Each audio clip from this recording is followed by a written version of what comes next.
All right, John McMullen, Football at 4. He joins us, of course, every day at 4 o'clock right here on the Sports Bash. And I guess, John, your perspective from the game, I mean, it seemed like a lot of people were kind of predicting a slow start to the game, and then the Eagles would kind of get their legs. But the first half, was it surprising, not that the Eagles couldn't get off to a good start themselves, but that Washington was up 17-7 as they went into the locker room? Yeah, I mean, it was bad for a while. Was it bad or was it concerning? I don't know how concerned you could be in week one. It's the first overreaction Monday, so everybody who lost yesterday is jumping off bridges. Everybody who's won is making reservations to Miami, but it tends to be somewhere in the middle, and it is that way for the Eagles as well.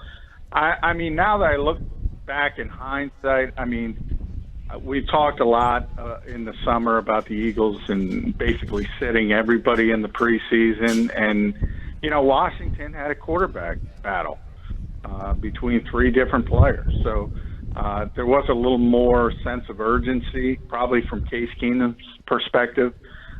So maybe we should have realized that they would probably be a little bit sharper until the talent took over, and I think ultimately that's what happened. Yeah, and I guess from the beginning of that game, you saw the Eagles, I mean, yeah, they didn't look crisp offensively, and then the play to Jackson was kind of like the turning point of the game, and, we all kind of felt we were going to see that play, but my question really is about how they used Jackson and the passing game, because we've all been wondering how they're going to utilize all these different weapons. Did you get something from game one and week one about how, or do you think that will just be a developing story every single week? Yeah, I think it's going to be a story every single week for different reasons. I mean, when things are successful, I think you're going to see a lot of different names involved. It's not going to be the same person each and every week. And then from the perspective of guys who aren't involved, I think that could be potentially a story, especially if things go poorly on a particular week. And even Deshaun yesterday, when he was talking, he said he mentioned to Nelson Aguilar that it wasn't your week, maybe next week is, and maybe Nelson will be having that same talk with Deshaun. So I think it's going to be that way. But it was interesting, certainly the first touchdown, Deshaun admitted that play was not designed for him. So I think that's a positive step in positive direction for Carson Wentz. He's taken what's there and moving through his progressions. And that part of it is tremendous because he's got a lot of weapons. Hey, John, when Greg Minuski rewatched that tape after the game last night on the way home, I'm sure it just must have bothered him, and he may have lost sleep thinking about how tough Carson was on third down. I mean, Washington did everything you could ask Washington to do on first and second down, and then third down came, and then Carson just made some tremendous play. I mean, all of his touchdowns and a lot of key conversions, all third down. Yeah, his third down numbers were tremendous, harking back to 2017 when this team was among the best in football on third downs, which is obviously the most important down in football. I think one of the low-key parts of Carson being back and Carson being healthy is the quarterback sneak, especially on 3rd and 4th and 1, because I think the turning point of that game was the 4th and 1 at their own 34, I believe. Yep. Where Doug went for it. When they have that quarterback sneak going, it's automatic, basically.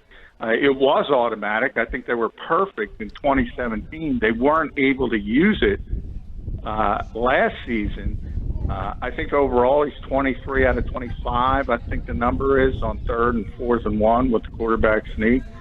So that is sort of a valuable weapon that not a lot of people think about. But I don't know too many coaches in this league, even down in that situation, would go for it on their own 34-yard line. I think that was the turning point of the game.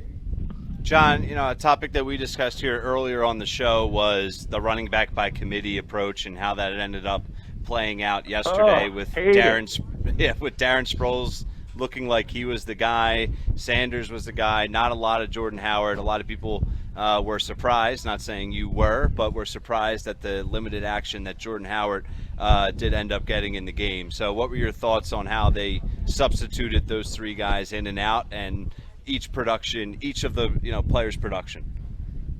Well, I came to this conclusion during the game. It was almost an epiphany. This stinks. This committee stinks. And it doesn't matter who's the lead back. It doesn't matter who's getting the most touches. This is just bad. And I don't often say Doug does things poorly, but this committee has been going on. This is the fourth year. This is not the way to do things. And I think a lot of people go back to the Super Bowl, and the assumption is, well, they proved they can win a Super Bowl by using a committee. I think the logical fallacy in that is that's not provable. They might have won despite using a running back by committee, and that's what I argue. And then people will say, well, Corey played well in the Super Bowl. Well, anybody can play well on a given game day. That doesn't mean this committee works. This committee is an abomination. It doesn't give any one running back any feel for the game. It lets the other team. Doug admitted yesterday after the game, and again today, that he uses different plays with different running backs. So if you're a defensive coordinator, you're studying the tape. You know they're not going to run this with Miles, but they're going to run it with Darren.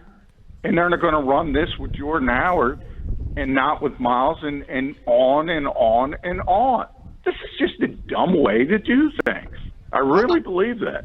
Yeah, John, you know I've been on your side with this. We have talked a lot about how people think Doug wants a committee, but it's really that it's been his default weaponry because he hasn't had a three-down running back. So I'm on your side with that. I felt like maybe I'm trying to read tea leaves here that the reason why Darren started off and got a lot of carries is because, just like what you said, there's more guesswork for the defense when Darren Sproles is your running back. Are they going to run it with him? Are they going to throw it to him? Same thing when you bring in Miles because he's supposed to be that way. I don't know if you're saying this, but I think for week one, though, it would have been tough to say, all right, Miles, you're our three-down running back. Screw this whole committee thing. Like, he's still got to be brought along here. So I don't know what other better solution Doug had. Go ahead. I think, I would have went with Jordan Howard. He would be my lead back, number one, and he's third on the depth chart. And his numbers only, and we talk about this all the time, and, it's sort of a chicken and egg thing. Well, he got the football on that 19-play drive. His numbers look good. The running back numbers look good because the Eagles were sealing the game and running the football a lot. Minnesota against Atlanta, you see that anomaly. Well, they got up 28-0, so they didn't throw the football at all. So it's an anomaly for 1 week. We've mentioned that all the time. I think in the spring and summer you make a decision and you ramp up. And I'm not saying you don't use each running back, but you say if it is Jordan or Miles, pick one, give them 3 series, then mix in the other one for a series and have Darren as the third down back. This shouldn't be this hard. It makes it more difficult. And we talked about the offense struggling at the beginning of the game. I think an underrated aspect of that is because they don't know the running back. They don't know who it's going to be. There's no consistency from week to week. If there's one thing I will criticize Doug Peterson over, it's that. And you're right, Jeff. This team, especially back in 2017, they badly wanted Christian McCaffrey. They badly wanted Dalvin Cook. They didn't get either. If either of those players were here, it would be different. But just because you don't have a player like that doesn't mean you can't set up a system that works better. When you look at Sproles, Sanders, and Howard, last time we saw success from the running back by committee, it was Ajayi, Blunt, Corey Clement was thrown in there. Successful.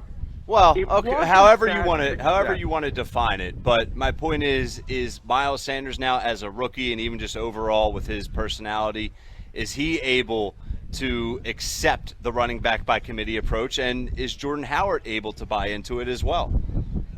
I don't think there's a running back in the world that accepts a running back by committee approach, because everyone I've ever talked to feels they get better the more touches they have, including Deuce Staley. That's the ironic part of it. I mean, Deuce wanted the football. Deuce always wanted the football. And now he's a position coach of this, you got to go out here for 6 plays a game, get 6 touches. You're getting 6 touches. You're getting 9 touches. I'll tell you guys, I mean, it's just to the point of absurdity. And they think this is the best way forward. Either throw Miles in the pool. Jordan Howard he's a 2-time 1,000-yard rusher in this league. He's a volume guy. And the year he didn't get 1,000, he was over 900. Now, you can argue he's not as explosive you would like. I would agree with that. And that's why I said, if you want to pick Miles, but throw him in the deep end of the pool. Let him get his feet. Let him get his bearings. Give him 20 touches. See what the heck happens.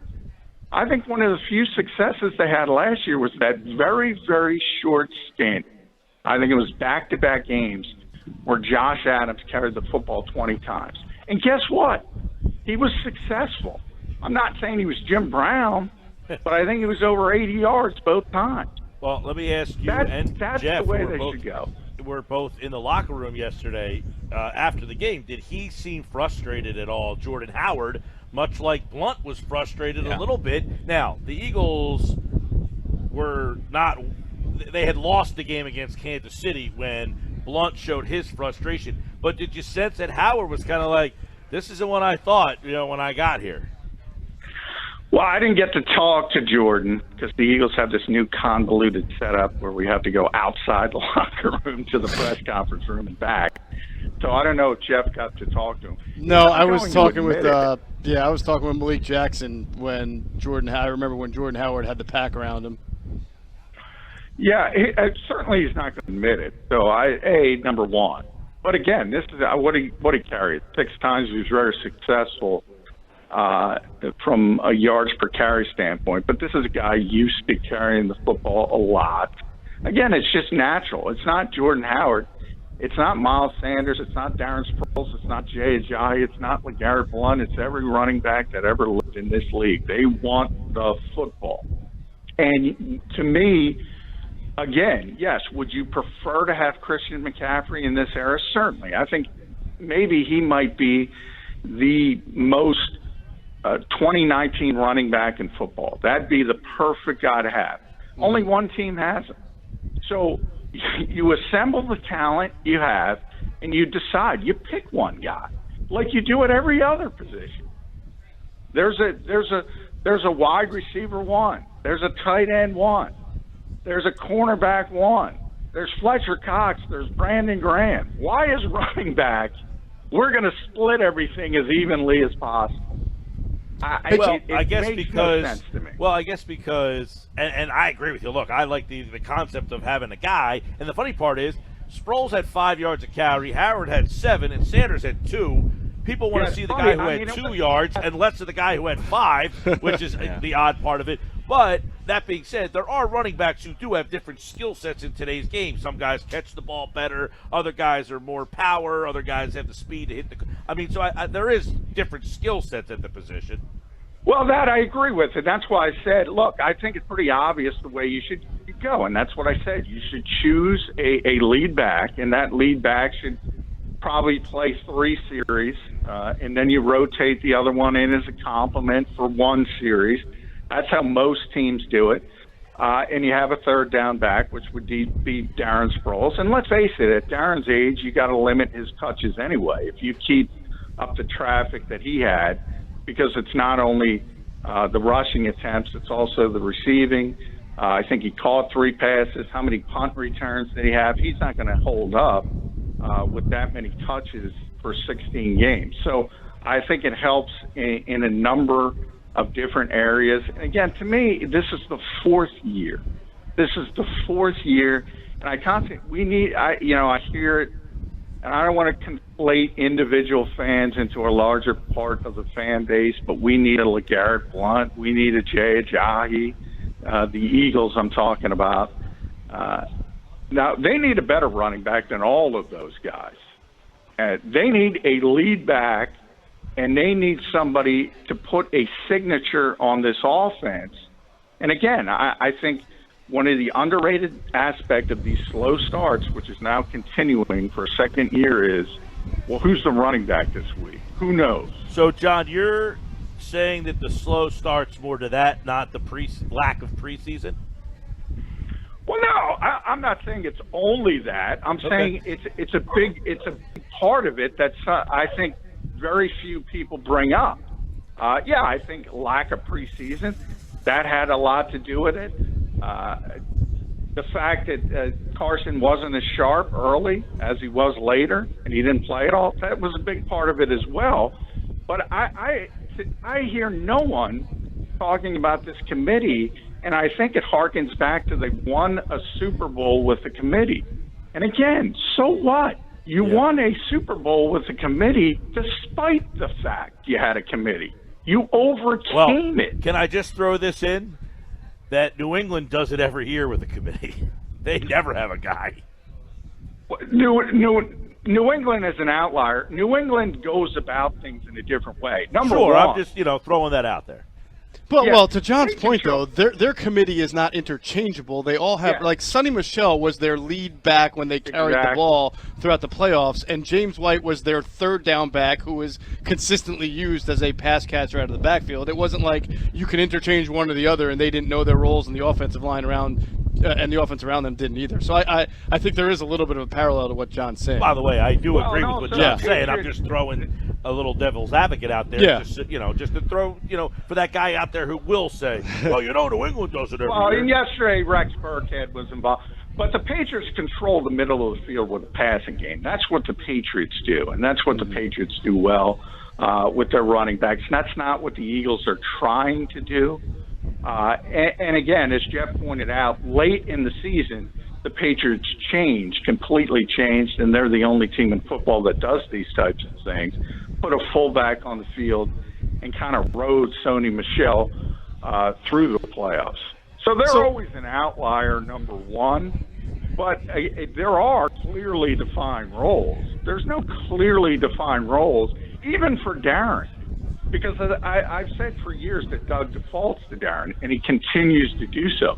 I don't have a problem with that. But from Darren's perspective, he was the lead back. I don't think any of us saw that coming. You got to wonder how. Is it going to be Miles? Yeah, you got to wonder how sustainable that is too, right? Yeah, but guys, how much of a factor is the Eagles falling down 17-0 to Sproles seeing the field more? Now you have to pass. You have to play catch up. Every game has a personality. That's true. And if you're up 28-0, and that's why I brought up the Vikings-Falcons game, well, then you're just going to run the ball, and you're going to siphon the clock. So every game does have a personality, and that's why I don't pick out one game and say, this is how I say it. This is a large sample size, and this is what I'm trying to get across, probably not well enough, is that individual games are small sample size. And I point to the Super Bowl as saying, hey, everything worked out great. They won a Super Bowl. But if you go over 3+ years now and put a check, positive, negative, in the running back column, there are more negatives than positives. And I think significantly more negatives. Interesting, John. I'm now that we're kind of on the subject of usage, right? I was perplexed a little bit defensively on the usage of both Fletcher Cox and Malik Jackson at times as edge rushers, and it seemed like, as we talk about relying on old habits with the running backs, it seemed like they are just so determined to take Brandon Graham and put him inside in a pass rush that they're now going to take good interior rushers and put those guys outside to make room for Brandon. And again, I don't think Malik's injury was a result of that. I don't know, but it just, I don't understand why they're not playing to everybody's strengths here. Brandon Graham can rush an offensive tackle. He's shown that before, but I questioned how they used those guys yesterday. Yeah, I mean, that's weird from the perspective. Malik does not like playing defensive end, number one. I mean, he's flat out told me that. He said, I don't even want to talk about defensive end. So I agree with you. I don't know why you have a successful player who has made a lot of money being a unique defensive tackle.